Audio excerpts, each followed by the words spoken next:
నాశనం 10 ఎకరాలు పొలము తుఫాన్కు నిన్న అంతా పడిపోయింది సార్.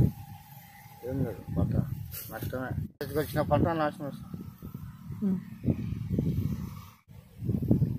అధికారులు సార్, మనం చేతికి వచ్చిన 10 ఎకరాలు భూమి పాలు అయిపోయింది తుఫాన్కు. దానికి ఏమైనా అధికారులు మనకు ఆదుకుంటేనే.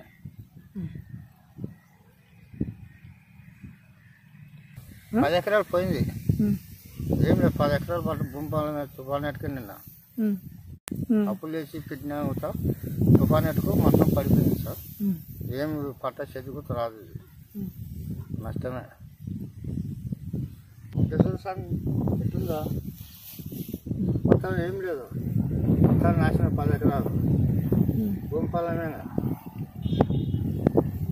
మా లేటెస్ట్ అప్డేట్స్ కోసం వెంటనే సబ్స్క్రైబ్ చేయండి. సబ్స్క్రైబ్ చేసేటప్పుడు పక్కనే ఉన్న గంట సింబల్ ని నొక్కి యాక్టివేట్ చేసుకోండి.